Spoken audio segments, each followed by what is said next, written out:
ఆయన పరిశుద్ధత ఆయన్ని వేల్పులలో వేరుగా నించోబెడుతుంది. ఎవరితో కలవడం. అందుచేతనే ఆయన్ని పూజించే వాళ్ళు కూడా అంత ప్రత్యేకంగా బ్రతకాలి. మనం ఏం చేస్తున్నాం? మనం యేసుప్రభుకి కొంత, వేరే వాళ్ళకి కొంత. ఉదాహరణకి మీరు కులం పాటిస్తారు, అది నీ దేవుణ్ణి అవమానపరచడం. ఎందుకంటే కులం వేరే దేవుడి దగ్గర నుంచి వచ్చింది. ఆ దేవుడు పైన పవిత్రుడు, కింద అపవిత్రుడు. మనం చెప్పలే ఈ విషయం, వాళ్ళే చెప్పారు. ఈ కింద పుట్టిన వాళ్ళందరూ కూడా, పాదాల నుంచి పుట్టిన వాళ్ళందరూ కూడా ఈ పైన పుట్టిన వాళ్ళ అంత పవిత్రులు కాదు. అంటే ఆయన తలకాయ పవిత్రంగా ఉంటుంది, అందులోంచి వచ్చినవాడు చాలా పరమ పవిత్రంగా ఉంటాడు. వాడిది పవిత్రమైన పుట్టుక. ఆయన పాదాల నుంచి పుట్టినోడేమో దరిద్రమైన పుట్టుక.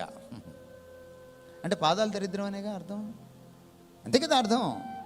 నేను రాయలే ఆ పుస్తకాన్ని, వారే రాసుకున్నారు.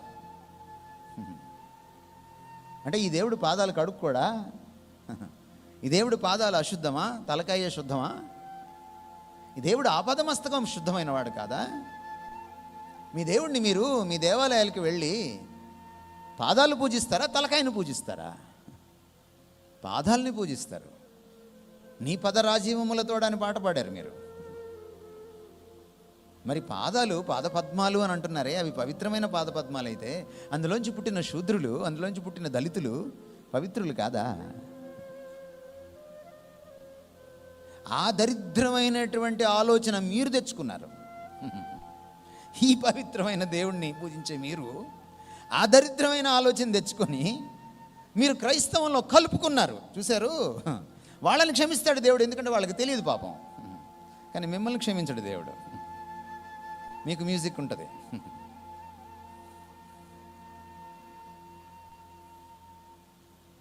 ఈ దేవుడు ఎలాగా అన్యుల పరిస్థితుల్లో కలవడో, అన్య దేవతల్లో కలవడో, ఎంత ప్రత్యేకమైన వాడో తమరు కూడా అంత ప్రత్యేకంగా జీవించాలి అని అర్థం. అందుకనే అన్య సంప్రదాయాల్ని, కట్టుబాట్లని, ఆనవాయితీల్ని మనం పాటించకూడదు. మన ఈ మధ్య నేను తెలంగాణలో ఒక పెళ్ళికి నన్ను స్నేహితుడు వాళ్ళ అక్కగారి కూతురు పెళ్ళి అంటే వెళ్ళాను. వెళ్తే నేను ప్రసంగించేశాను, అయిపోయింది, కూర్చున్నాను. ఎందుకు వచ్చాను ఈ పెళ్ళికి అనిపించింది నాకు. పాస్టర్ గారు పెళ్లి చేసి మన భారతీయులో మన సంప్రదాయం ప్రకారం తాళి అని మొదలెట్టాడు. ఇప్పుడు కాస్త పాస్టర్లు చదువుకోండి, శాస్త్రాలు చదువుకోండి. వెళ్ళి మీరు ఊరికే భారతీయ సంప్రదాయం అనకండి, భారతదేశాన్ని చదవండి కాస్త. మళ్ళన్నాడు, ఏంటది 3 పేటల తాడు అన్నాడు. మీకు భాష కూడా రాదా? పేట వేరు, ముడి వేరు. పేట అంటే తెలుసా మీకు? పేంతారే తాడుని 3 తాళ్ళు తీసుకొని పేనితే దాన్ని పేట అంటారు. ముడి వేరు. తాలిలో పేటలు ఉండవు, ముడి ఉంటుంది. మీకు భాష కూడా రాదా? ఏం చేయాలి మిమ్మల్ని? ఒక విగ్రహార్పితమైన అన్య సాంప్రదాయాన్ని తీసుకొచ్చి కట్టుకుంటే కట్టుకో, తాలి నీ ఇష్టం, కట్టుకో, కానీ దీనికి ముడి పెట్టకో. ఇంకా ఏం చేశాడు తర్వాత? తండ్రి, కుమారు, పరిశుద్ధాత్మ అన్నారు. మళ్ళీ ఒక్కో ముడి ఒక్కొక్కరికి ఇచ్చాడు. ఈ ఎంత దుర్మార్గం ఇది! ఈయన అంటున్నాడు, నేను ఎవరితో కలవనరా బాబు అంటున్నాడు ఈయన, ఈ దేవుడు. నువ్వు తీసుకెళ్ళి ఆయన ఎక్కడో కలిపేస్తున్నావు, తీసుకెళ్ళి దరిద్రంలో. ఎందుకంటే మహాపాపం, పాతకం ఉంటుందా అంటే కోపం వస్తుంది వాళ్ళకి. ఓ పాస్టర్స్ కాన్ఫరెన్స్లో ఓ పాస్టర్ గొడవ వేసుకున్నాడు నాతోటి, దీని గురించి చెప్పానని. ఈ భారతదేశంలో క్రీస్తు శకం 1000వ సంవత్సరం దాకా తాళి అనేది లేదు. మొదట్లో తాళిలో ఈ బిళ్ళలు లేవు. ఒక నూలు వస్త్రాన్ని పేని దాన్ని పొడుగ్గా చేసి అమ్మాయి మెడలో వేసి అబ్బాయి అమ్మాయిని ఇంటికి తీసుకెళ్ళేవాడు. మామూలు మనం గేదెల్ని వాటిని తీసుకెళ్తాం కదా, అట్లా అన్నమాట. అది నెమ్మదిగా తాళిగా పరిణమించింది. ఆ బిళ్ళలు ఏంటో అనుకున్నారు మీరు? అవి వాళ్ళ దేవుడు దేవతల మర్మావయవాలు, జననాంగాలు. వేసుకొని తిరుగుతారా?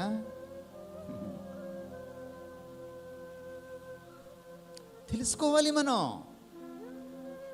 ఇశ్రాయేలీయులకి ఈ మాట చెప్తున్నప్పుడు ఆయన, అరే నాయనా, మీరు అన్యులతో వాళ్ళ పద్ధతులతో కలవకండి, వాళ్ళని ప్రేమించండి, కానీ వాళ్ళ పద్ధతులతో కలవకండి, లోక మర్యాదను అనుసరించద్దు అని పౌలు చెప్పాడు. ఈ దేవుడి ప్రత్యేకతను నువ్వు ఎరిగితే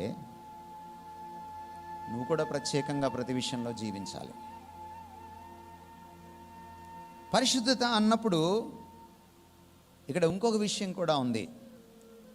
దేవుడు పరిశుద్ధుడు అన్నప్పుడు మనం రెండవ కోణాన్ని మనం స్పృశించే ఆలోచన చేస్తే, ఈ దేవుడు పాపం పుట్టక ముందు నుంచే పరిశుద్ధుడు అని మనం ఎరగాలి.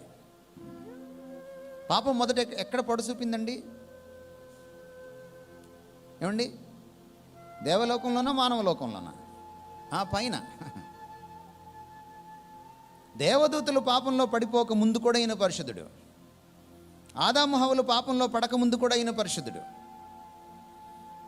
మీకు ఇప్పుడు పరిశుద్ధత అంటే ఏం అర్థం అవ్వాలి? సాధారణంగా పరిశుద్ధత అంటే ఏమని చెప్తారు మీరు? పాపం లేకపోవడమే పరిశుద్ధత. నన్ను పాపం లేకపోవడం పరిశుద్ధత కాదు, పరిశుద్ధత లోపించడం పాపం.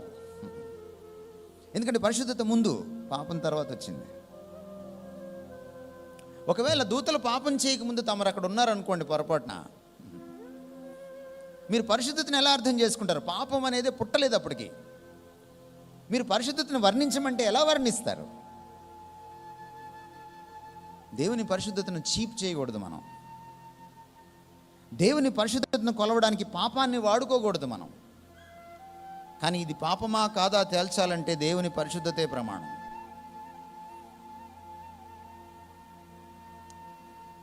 కేవలం పాపరాహిత్యం పరిశుద్ధత కాదు. మరేమిటి పరిశుద్ధత? మరేమిటి పరిశుద్ధత? ఆయన గుణలక్షణాల సమాహారమే పరిశుద్ధత. ఆయన ఏమై ఉన్నాడో అది పరిశుద్ధత. Who the God of the Bible is, that is whole. Awesomeness of God likeness. A.W. Tozer అనేటువంటి భక్తుడు అంటాడు, God's moral wholesomeness is holiness అంటాడు. ఆయన నైతిక లక్షణాలన్నీ ఒక దగ్గర గుదిగుచ్చితే, కుప్పగా పోస్తే, ఒక రాశిగా పోస్తే, ఆ రాశిని పరిశుద్ధత అంటాం. మీరు ఆ ప్రేమను తీసుకోండి, ఆయన ప్రేమని, అందులో పరిశుద్ధత ఉంటుంది. మీరు ఆయన కృపను తీసుకోండి, అందులో పరిశుద్ధత ఉంటుంది. మీరు ఆయన నీతిని తీసుకోండి, అందులో పరిశుద్ధత ఉంటుంది. మీరు ఆయన కనికరాన్ని తీసుకోండి, అందులో పరిశుద్ధత ఉంటుంది. మీరు చివరికి ఆయన కోపాన్ని కూడా తీసుకోండి, తప్పు పట్టజాలని కోపం, అది, అందులో పరిశుద్ధత ఉంటుంది. మీరు ఆయన సర్వాధికారంలో ఆయన చేసేటువంటి పనుల్ని తీసుకోండి, ప్రతి దాంట్లో, ప్రతి అధికారాన్ని అభ్యసించేటువంటి అభ్యాసంలో పరిశుద్ధత ఉంటుంది. బండి చక్రాన్ని ఎప్పుడైనా మీరు చూసారా?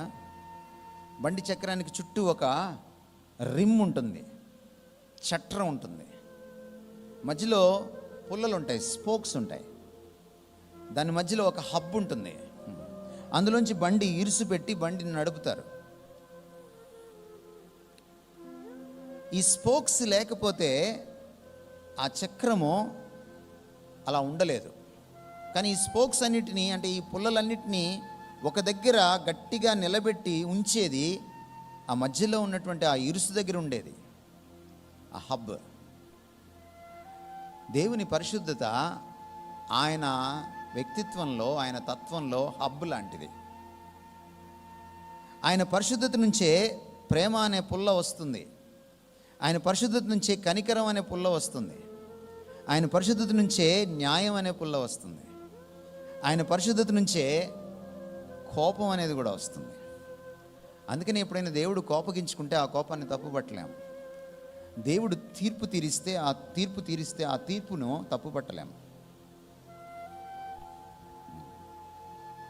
ఇది దేవుని పరిశుద్ధత.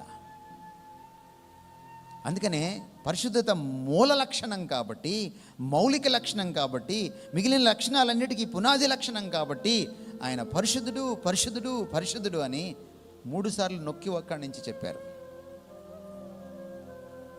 హెబ్రీ పదజాలంలో, హెబ్రీ పరిభాషలో, హెబ్రీ భావ వ్యక్తీకరణలో 3 సార్లు చెప్తే పరిపూర్ణం అని అర్థం, ప్రాముఖ్యం అని అర్థం, అతి ప్రాముఖ్యం అని అర్థం. అందుకని ఆయన వెళ్ళి ముమ్మారు ప్రార్థన చేశాడు గెత్సెమనీలో. అందుకని ఆయన ఎవరికైనా చెప్పేటప్పుడు నీతో నిశ్చయముగా చెప్పుచున్నానని చాలాసార్లు తెలుగులో మీకు కనపడుతుంది యేసుక్రీస్తు వారి మాటల్లో, మీరు 4 సువార్తలు చదివితే. కానీ ఆయన ఒరిజినల్గా మాట్లాడినప్పుడు అలా మాట్లాడలేదు. ఆయన మీతో నిశ్చయముగా చెప్తున్నాను అనలేదు. ఆయన ఏమన్నాడంటే amen amen I say unto you అన్నాడు. అరమాయిక్ భాషలో మాట్లాడాడు ఆయన. ఈ అరమాయి భాషలో ఆమీన్ అంటారు. ఆమీన్ అంటే జరుగునుగాక, ఇది ఖచ్చితం అని అర్థం, ఇది తథ్యం అని అర్థం. ఆయన మాట్లాడేటప్పుడు ఏదైనా ఒక విషయాన్ని నొక్కి వక్కానించాల్సి వచ్చినప్పుడు ఆయన ఏం చెప్పేవాడంటే ఆమీన్ ఆమీన్ అని చెప్పేవాడు. అంటే ఇది తప్పకుండా జరుగుతుంది, ఇది నిజమో అని చెప్పడానికి. 3 సార్లు బొంకిన తర్వాతనే కోడి కూయడం మనం చూస్తాం. ఎవరు? పేతురు విషయంలో. ఇవన్నీ దేనికి గుర్తులంటే ఈ ముమ్మారు అనేది, ఈ 3 సార్లు అనేది ఒక పరిపూర్ణతకు గుర్తు. దేవుని ఆ లక్షణాల పరిపూర్ణత పరిశుద్ధత.